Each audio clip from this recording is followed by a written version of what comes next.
Well, hey, what's up, FCC? I promise I did not pay them to do that. But thank you so much for being here. My name is Brian, and I'm one of the pastors here at First Christian.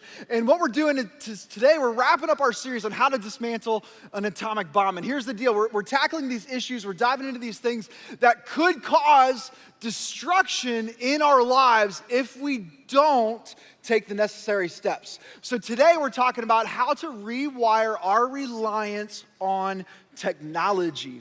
Okay, so when I was in sixth grade, when I was in middle school, some of you might remember this. This is when they had to come up with fun, creative games for you to do in middle school and high school, right?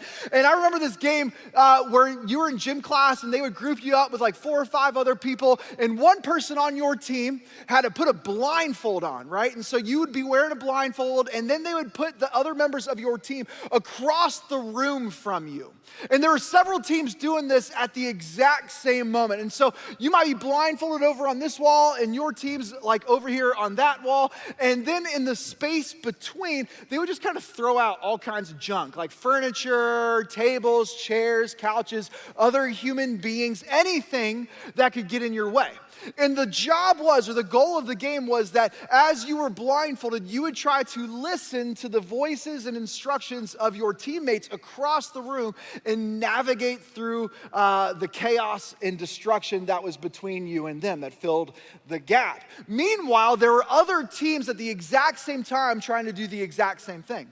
So you'd be bumping into other people, you'd be tripping over couches, you'd be falling over. Meanwhile, like every time somebody fell, there was those teams over on the other side that would kind of giggle at you, right? And then at one point in the game, you would get to the other side and you're thinking, yeah, I made it, I won, only to lower your mask and find out, crap, I made it, I went to the wrong team.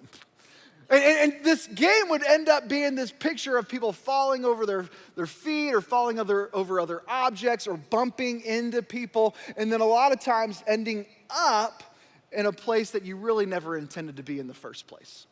And I got to thinking how much of that game is really kind of identical to our journey when it comes to technology. Like we all set out on this path, but what ends up happening is we bumble and fumble over things, we trip over things, we fall on our faces, we get hurt, and then we end up being someplace that we really never ended up intending to be in the first place, right? Like you've gotten that text message with somebody sharing a funny video with you. 3.5 days later, you are lost in a deep black hole on YouTube because you just keep watching the next suggested video. Technology is tricky. So today, what we want to do is I want to talk to you about your phone. Now, immediately, you might tense up a little bit. You're like, oh boy, you're gonna talk about my what? My phone? Like, and you get a little uncomfortable. You think, oh, this isn't for me. And the fact that we kind of tense up just at the mention of technology and talking about the phone and its place in our lives, just the fact that we kind of tense up and get a little weird about it is an indicator that there's probably something a little messed up with our relationship with this stuff. There's something that's kind of messed up with our relationship to technology. So let's talk about it. Let's dive in. Let's learn so we can make well-informed decisions before it blows up and causes destruction and damage in our lives.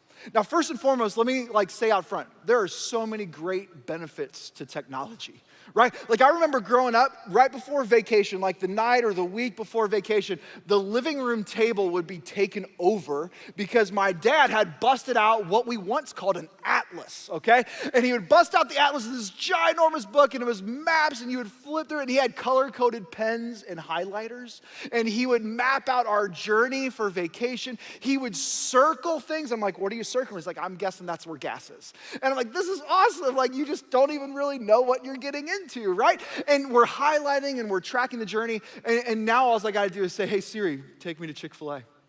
That's all I got to do. And it's golden. It just leads me there every single time. And I've found this. There are moments, because I rely so heavily on GPS and technology, there are moments where I'm going someplace across town and I'm like, I wonder what the best way to get there is. Like, I really know how to get there, but I still put it in my phone and I don't even understand why.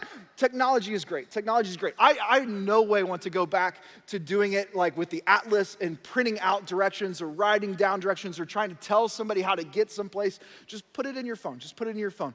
I have a group of friends from college that I've referred to a couple of times, but we use an app called Marco Polo to stay in touch.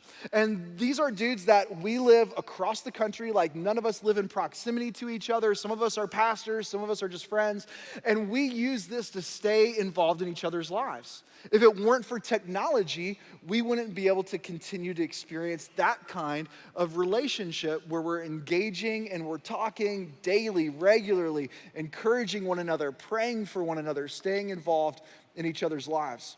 We've never lived close to family either. So ministry has taken us to different locations, never a place where we've been able to live in close proximity towards my parents or my wife's parents. And so technology has helped us to be able to stay connected, for our kids to have face-to-face conversations with Nana and Papa and Grandma and Grandpa and cousins and all of that kind of stuff. And it's because of technology that we're still able to facilitate those healthy face-to-face relationships, even though it is through a screen. It's better than nothing. Also, I hear stories all the time about people who lead their friends to Jesus through technology. So let's celebrate that. Like, that's a good thing that happens because of advancements in technology. Even here, just in the recent past couple months, I know a guy who goes to FCC who had seen a friend struggling through some stuff on Facebook. He reaches out, engages, and through their dialogue, their conversation, she ends up accepting Christ and then is here just a week later getting baptized into Christ and following Jesus as an outflow of this conversation that took place because of technology. So technology is not all bad in and of itself. But let's dive into some of the effects that technology has had on our culture. Let's go back. 1991. It was a great year. It was 30 years. Anybody born in the year 1991? Yeah, sweet. I see a couple. 1991 was also the birth year of the internet. Congratulations, you share a birthday with the internet. In 1991, though, there was one website you could visit, only one. By 1992, there were 10. 10 websites, wow. 1993 was a booming year. There was 130 websites that you could visit in 1993. It was a great time to be alive. In 2021, there are over 1.7 billion websites that you could visit. So many that it's always changing and you can't even put it down to a specific number. In the mid-90s, the internet became readily available for the average day user through a tool called American Online. Some of you guys might remember this. You get like that little shiny disc with the yellow running man. I think that was like the world's first emoji. And it was shiny and you would put it into your desktop computer and you would download this thing that allowed you to access the internet, and it was mind-blowing. By the year 1998, we had Google. Google became a thing in 1998. And in the year 2000, you could Netflix and chill, but the only way you could do it was by filling out a form and mailing it in via the United States Postal Service and getting a DVD and return in the mail 5 to 7 business days later. Like, talk about planning, right? At the current time, or at that time, there was 300,000 Netflix subscribers in the year 2000, and now there are over 290 million, not including all the other streaming platforms like Hulu, Disney+, HBO, and all that kind of fun stuff. 2004, we get Facebook. 2005, the second most popular search engine is born in YouTube. And in 2007, the first iPhone comes out, and immediately we all have the reality of the ability to carry around the World Wide Web in our pocket at any given moment. In 2004, only 45% of teens owned a cell phone, but now, according to Pew Research, 95% of teens either own their own smartphone or have instant access to one. And 53% of our kids get smartphones by age 11, according to Common Sense Media. We've gone in the course of the lifetime of a 30-year-old person, right? Like one of the youngest people in this generation, probably one of the younger demographics represented in our room. We've gone in the lifetime of a 30-year-old individual from what is the internet to 74% of adults reporting anxiety and panic if you forget your phone somewhere. Think about that for a moment. Have you been there? Right? Like you get to work and you're like, checking your pockets. I've done this all the time. And you're thinking, how late to work am I gonna be if I drive home to get my phone, right? You're doing the math in your head. Or you're going out with friends and you're getting ready to like go out to dinner, or you're going to a ball game, and all of a sudden you get out of the car, and what's the first thing you do? Tap the pocket, check the purse, and oh snap, it's not there. What do? I'm checking the console, I'm checking the cup holder, I'm looking in between the cracks between the seats, I'm looking under the seats, I'm looking in the third row, right? Like I'm looking in the trunk because I'm freaking out that much about where my cell phone is. Dimitri Christakis, he had this to say. He's a pediatrician who studies mental health and behavior in kids. He says, we are in the midst of a large uncontrolled experiment on the next generation. I just want you to think about this fact for a moment, that we've gone in such a short amount of time from a world where instant internet access didn't exist to now where it has infiltrated every moment of our lives. At any moment, we can be essentially anywhere. And how that affects us, I don't even think we can begin to comprehend or understand the long-term effects or ramifications on that. The average American spends 3 hours and 43 minutes on a mobile device, so think phone or tablet, per day, according to eMarketer. And it's not just our younger generations. Gen Xers, on average, spend 169 minutes, so just shy of 3 hours. Baby boomers are spending 136 minutes. And they may have us beat, like you might be thinking, we're doing pretty good, but you're still well over the 2 hour a day mark.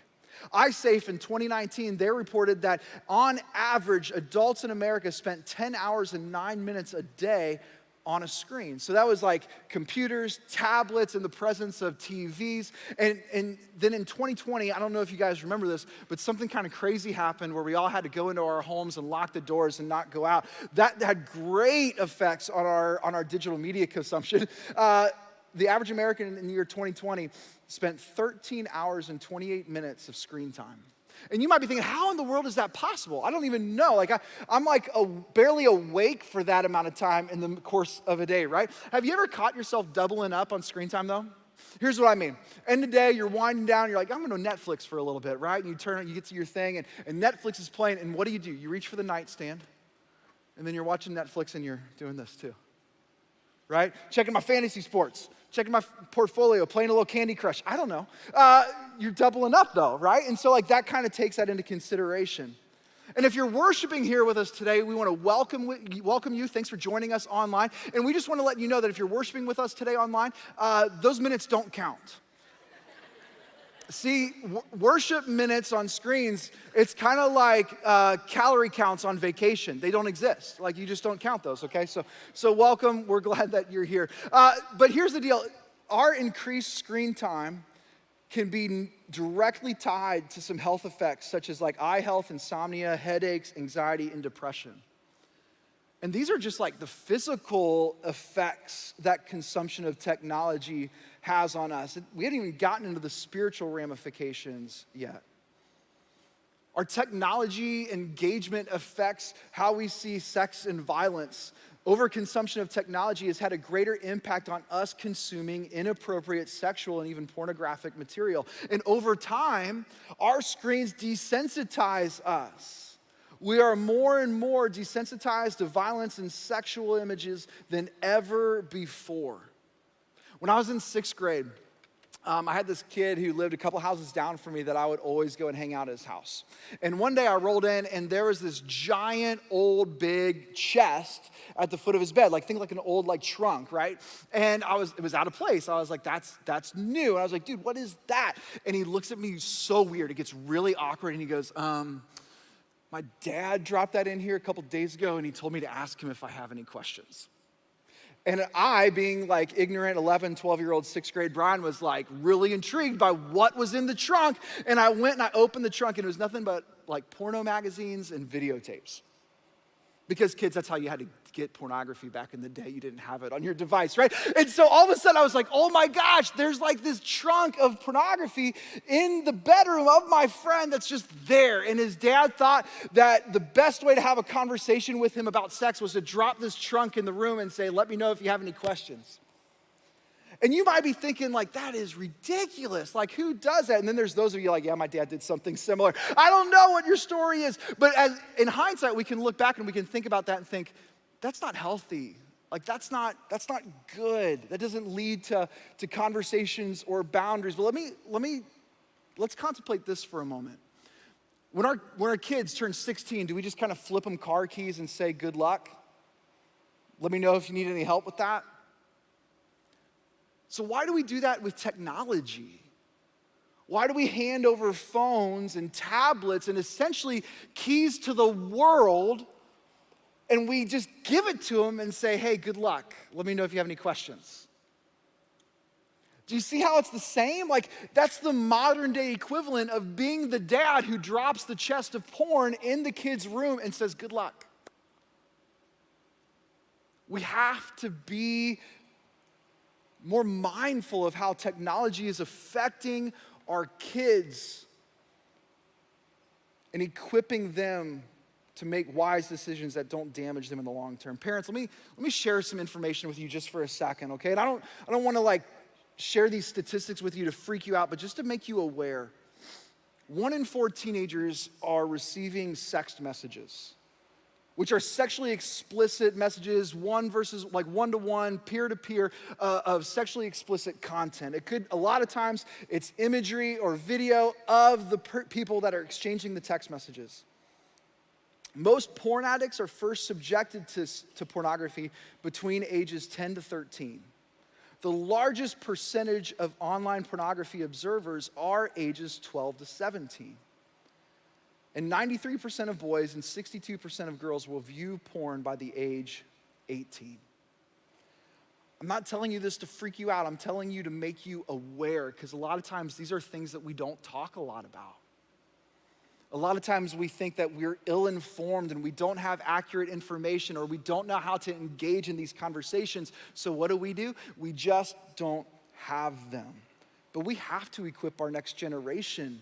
We have to help them to know what the world is that they're walking in, to be able to navigate it and discern things and to make decisions that protect their hearts and to protect their lives.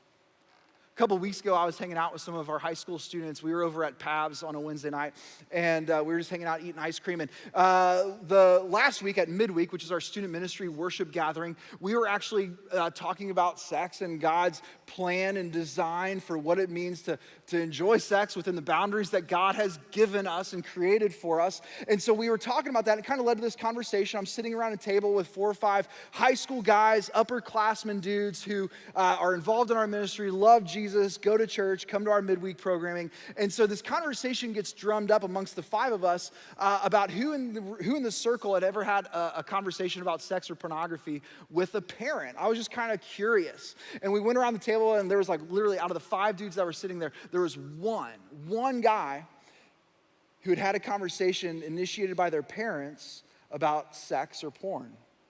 And as I was looking around the circle, I was kind of blown away, because out of the 5 dudes that were sitting there, all of them were Christian guys who loved Jesus, and all of them had families that come to FCC or are engaged in another church and would say that they love Jesus. But yet, for some reason, we're dropping the ball when it came to having these conversations to set their children up for success when it comes to navigating this world. And when it comes to sexual material online, it desensitizes us. Over time, the things that once quench the thirst for those desires and those sinful temptations, they become less and less satisfying over time until we start to pursue other things. Stephen Stack of Wayne State University found in a survey that pornography use increased marital infidelity by more than 300%. So those who view pornography are 3 times more likely to cheat on their spouse than a person who doesn't. It desensitizes you over time, creating sinful desires that eventually cannot be fulfilled behind a screen. And relationally, all this technology has different effects on us as well. It's not just sexually, but it's also relationally. Since the invention of the first iPhone in 2007, the amount of high school students who hang out with their friends outside of school in person-to-person interactions has dropped by 40%. And according to Child Trends, in the year 2000, 85% of high school seniors went on a date. In 2018, that number was down to 50%. So technology is also affecting our willingness and our ability to connect with other human beings in what used to be normal interactions. Now, I want you to think about this for a moment. There used to be moments every single day where there were just two people present, you and God. There used to be moments of forced solitude and isolation where the only thing present was you and the presence of Jesus. Think about this for a moment. There used to be moments where when you woke up out of bed, there wasn't a device on the table next to you. There used to be moments where you would sit at a traffic light and not have notifications to check. There used to be moments where you would be waiting in line at the grocery store with nothing but people and conversation with Jesus to fill the void. And see, I believe wholeheartedly that as a society, as technology has invaded so many different facets of our lifestyle, it has slowly pushed Jesus out of the stillness and the quietness. We don't experience stillness and quietness like we used to.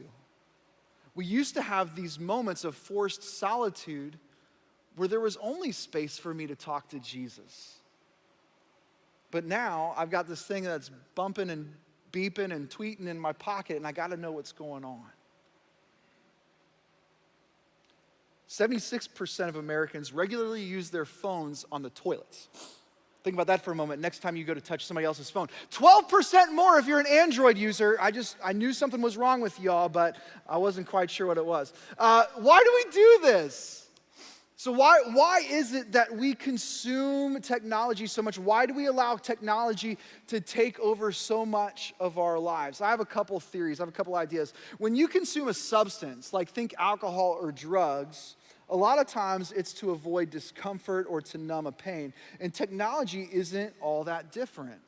We turn to technology, we turn to digital content for comfort, for escape, for distraction, for validation. Games nowadays, games are built around the premise of achievement, of giving you dopamine hits for every time you succeed or do something well or level up. And you might think, well, games, I'm not like a teenager. I don't play games. The average age of a gamer today is 31 years old. And so for every 12-year-old that's playing Fortnite and Call of Duty, there's a 50-year-old who's crushing it on Candy Crush. And I've been there. I've been in these rooms where there's a grandma playing on their phone, doing whatever it is that they do on their cellular device, while their grandbabies are standing right next to them. And I'm like, that's your grandbaby, play with them. Stop playing with your phone. I've been there, I've been in the presence of that. And then we wonder why relationships are suffering. Shows, entertainment. Man, I love shows. I get immersed in shows. I get into characters. I love the story arches, and I love that facet. I love going to the movies. But I got to thinking the other day, there are so many things that I would like to watch that I don't think that I've got time in my lifetime, let alone 10 lifetimes, to watch the content that's coming our way.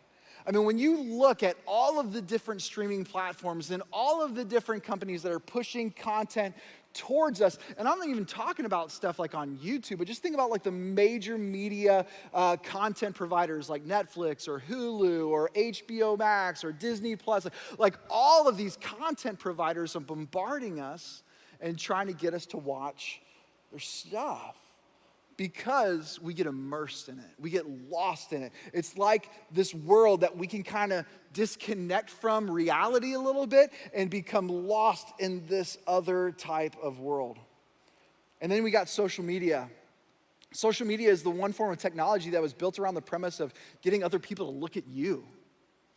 And all of a sudden, it became all about affirmation and validation. It used to be, I'm just posting these pictures so my grandma sees them, right? Or my parents see their grandkids.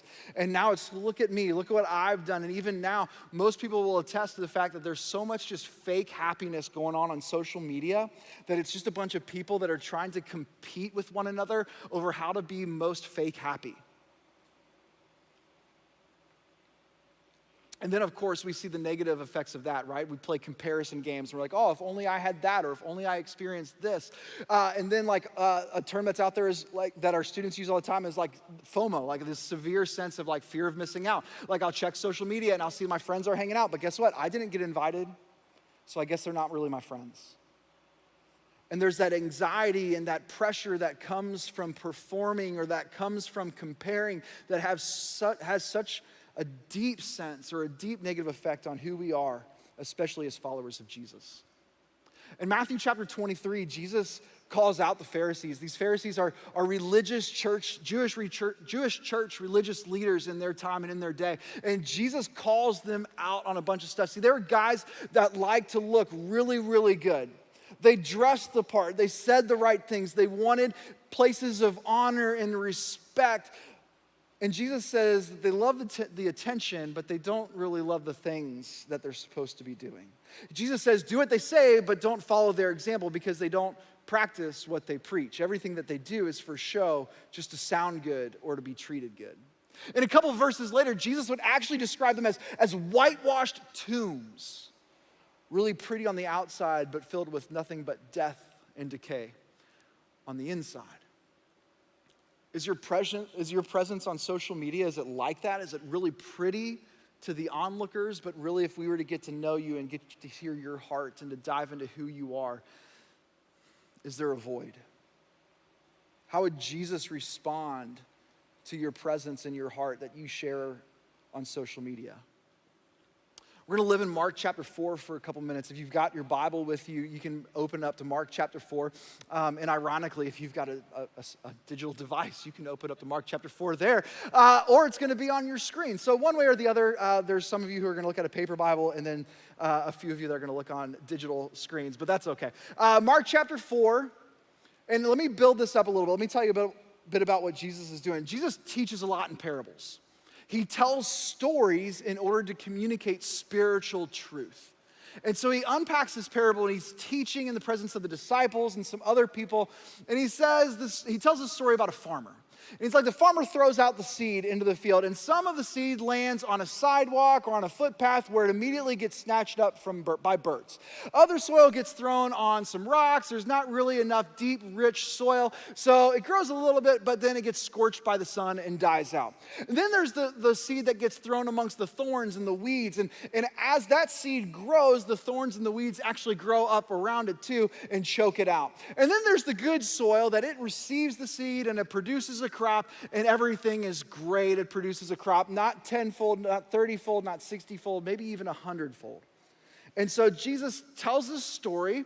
It's called the parable of the sower or the farmer, but really we should call it the parable of the soil because the story is all about the soil. And so Jesus and the disciples, they pull back, and Jesus, at the end of that message, he was like, hey, if you have ears to hear, you should understand. And the disciples, they're like, yay, Jesus, that was a great message. That was super powerful. What did it mean? A lot of times the disciples have this kind of response. They're like, that sounded really great, Jesus, but I don't get it. And so they pull away, and Jesus unpacks the parable for them. And this is in Mark chapter 4, verses 14 through 20. I want you to read along with me. It says that the farmer plants seed by taking God's word to others. The seed that fell on the footpath represents those who hear the message only to have Satan come at once and take it away. The seed on the rocky soil represents those who hear the message and immediately receive it with joy. But since they don't have deep roots, they don't last long. They fall away as soon as they have problems or are persecuted for believing God's word. And the seed that fell among the thorns represents others who hear God's word, but all too quickly the message is crowded out by the worries of this life, the lure of wealth, and the desire for other things. So no fruit is produced. And the seed that fell on the good soil represents those who hear and accept God's word, and produce a harvest of 30, 60, or even 100 times as much as had been planted. So let's talk for a minute about soil. And as we dive into this, my hope is this, that you would be able to identify with the soil. Like, I want you to take account, rate yourself. What kind of soil am I? The footpath soil, the walking path soil. This is the most, not the most interesting, but this is really intriguing to me because this is the soil that's not even receptive at all. The seed lands there, but because it's not receptive at all, the birds come and snatch it away. Jesus says that that's actually Satan snatching the word away, and it's gone nearly as quickly as it was even there. The next seed, the seed that he throws on the rocky soil, it's surfacey, it's shallow. There's no depth, there's no place for the seed to actually take root. And so what happens, Jesus says, is as that seed grows, as any time that seed faces persecution or hardship, those people just give way. And they instantly fall away almost as fast as they came to. And because they have no roots, because they have no depth, that seed fades away and falls away quickly. And then he gets to the thorny seed. He says the seed that lands amongst the thorns. Have you ever watched weeds grow? Oh my gosh, I'm in that season this summer where I feel like weeds are growing faster than I can keep up with them. The other day, I literally, I parked the car in the driveway and I'm walking up the walkway to my front door and I'm noticing a couple of weeds in the flower bed, right? And I had this thought, maybe like you did at that point. You're like, oh, I'll take care of that later. Famous last words, right? It was only a couple inches big. I'm like, oh, I got time. I can come. I'll pull that. I'll spray that. I'll kill that. I got that. I'll do that. 2 days go by. And I swear to you, I parked the car and I'm walking from my driveway to my front door and it was like I was walking through Jumanji. It was crazy. There was weeds that were 3-4 feet tall and all of a sudden it was just out of control. And so my mode was I'm just gonna get the weed whacker and just take it all down. And I don't even know if that was good, but that's what I did. The weeds, Jesus is saying, the weeds and the thorns, they grow quickly, but at the same time, they're kind of sneaky too. You don't always see them coming. In fact, a lot of times we lose perception over how bad of a problem it is until it's too late. What Jesus is saying is the seed that is thrown amongst the thorns and the weeds, all of that stuff grows up and it chokes out the crop with worry, the lure of a better life, and the desire for other things. How is that not like technology in our lives? Technology creates so much noise. God is the farmer and he's wanting us to receive his seed. He's wanting us to receive his word, receive his spirit, receive his presence. Meanwhile, we're just choking it out because we're too busy and our lives are too consumed with busyness and technology, and we don't have the space to receive him. And then Jesus gets to the good soil. And he says, this soil is prime soil. This soil is prepped. This soil is rich. This soil is tilled, and it is ready to receive. Last week, Ryan talked about living lives that bear fruit. And man, I want to bear fruit, but one of the things I'm realizing is if I want to bear fruit, my soil has to be prepped. My soil has to be ready to receive so that I can grow and produce. So where's your soil in this story? Is your soil crowded out? Is your soil receptive? Is your soil ready for Jesus? I believe we can do 3 things that are going to prep our soil to be ready to receive Jesus and live that life of producing fruit. The first thing is this, 3 practical things. You can write these down. Number 1 is retreat. Number 1 is retreat. Throughout the Gospels, we constantly see Jesus slipping away. We see Jesus throughout the Gospels removing himself to go into places of solitude and isolation. These aren't going to be on your screen, but I just want to give you a little snapshot of how often we see reports of Jesus kind of slipping into the darkness. Okay, so Mark chapter 1, it says the Spirit compelled Jesus to go into the wilderness. In Mark chapter 1, verse 35, before daybreak the next morning, Jesus got up and he went out to an isolated place to pray. Luke chapter 5, Jesus often withdrew to the wilderness for prayer. Mark chapter 3, Jesus withdrew with his disciples to the lake. Luke chapter 6, Jesus went out on a mountainside to pray and spent the night praying to God. When morning came, he called his disciples to him. Mark chapter 6, because so many people were coming and going, they did not even have a chance to eat. Come with me by yourselves to a quiet place, Jesus said to the disciples, so that we could get some rest. And so they went away to a solitary place. And then what do we see? Like the night and the hours before Jesus' betrayal, his trial, and his murder, we see Jesus slip away to spend time with the Father in solitude, in isolation, in the garden. And I could list out so many more verses that talk about Jesus slipping away, Jesus going into a place of solitude, Jesus getting away to pray, to spend time in quiet and stillness with his Father. A few weeks ago, my family and I, we got the opportunity, we went on a little family vacation down to Gatlinburg, Tennessee, and one of the things that we wanted to do with the boys is me and my dad wanted to take my boys camping, hiking. We'll do it. My dad's like super avid hiker. He's done the Grand Canyon a couple times, and he's hiked like literally 1,000 miles in Smoky Mountain National Park. And I'm like, Dad, you're gonna have to dumb it down for us newbies. You're gonna have to like make it super simple and super easy. My kids don't know what it's like to even sleep in a tent, right? So like make it super simple for us. And so we rolled out, we took my 9-year-old and my 6-year-old, and we did this really super easy hike. It was like less than a mile in to the campsite where we set up tents and had a fire, and less than a mile out the next day. And here's what happened. As we're rolling into the parking lot, as we're getting our backpacks on and getting ready to go, my 9-year-old Logan kind of jokingly and jovially says, hey, Dad, you're no checking your phone until we get back. And I sarcastically and jokingly kind of say back, no problem, kid. It's not like I'm going to have cell service out here anyways.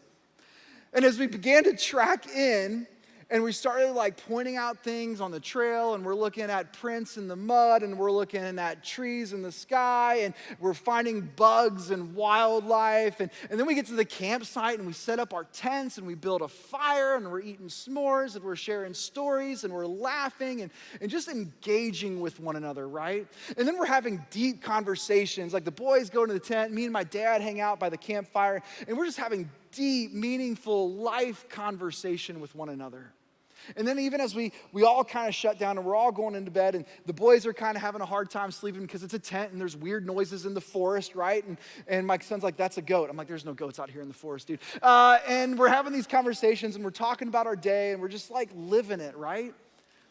And as we go to sleep, and as I'm laying there in the stillness after Logan falls asleep, overwhelmingly I hear the presence and the Spirit of Jesus say, don't miss out on these moments, cell service or not.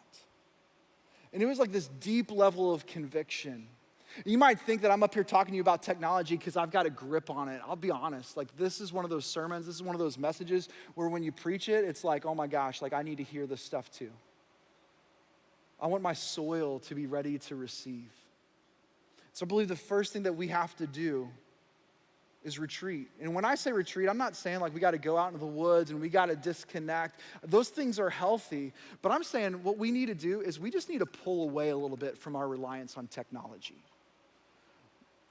And this was going to look different for every single one of us probably. But as a church, what we want to do, and Ryan and Jimmy alluded to this in the beginning of service time, that video, we want to, as a community, take a fast from social media. Take a break and pull away. And as a community of believers, let's just get off of it for at least a week and see what happens. Now, I know like for some of us in the room, you're thinking about your online engagement and your social media platform. And then somebody brought up, hey, I'm single and I'm like I'm on christianmingle.com. What is that, social media? Hey, if you're trying to find somebody that loves Jesus, you get a pass. Just get off of Facebook and Insta. But what I'm saying is this. If we can acknowledge that there's probably a little bit too much time spent consuming, let's withdraw, let's pull back, let's retreat and give God space. So as a community, we're challenging you.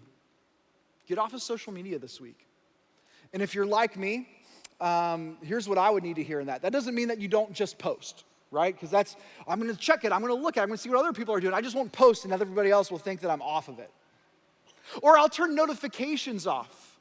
I'm gonna leave the app on my phone, but I'll turn notifications off, and if I don't get notifications, then I'm not gonna check. Do you know how many times a day I pick up this stupid thing and I just tap the app, not because I got a notification, because it's a problem. After a service today, I'm deleting social media off my phone for the week. Like, I'm just removing it from my phone so that it's not that temptation. I'm gonna unbookmark it from my laptop. I'm gonna actually delete it off my iPad too. I'm just gonna get it out of the way. And here is why, because if we retreat, the next most important thing that we can do is to replace. Retreat and replace. Whenever you remove something that is unhealthy, we should replace it with something that is healthy. And what we need to do is, as a community, is replace the tech with things that we are going to be able to engage with healthily. And when I say that, I'm talking about people that you live life with. I'm talking about people that you work with. How different would it be if you're in your workplace and instead of on your little breaks or in between jobs, instead of coming here, you're able to stand up and come here and have conversation and to interact with people around you as a follower of Jesus. As we retreat, we need to replace. We need to fill moments where we're able to engage with other human beings in a personal way. We need to engage with the human beings that live under the same roof as us. Instead of coming home and diving into technology, let's come home and dive into relationships. Instead of coming home at night and going to bed, instead of checking everybody else's status right before we go to sleep, let's check the status of the person that's laying right next to us. Let's engage relationally. And in those moments where there's nobody else to engage with, guess what? There's still somebody to engage with, and that's Jesus.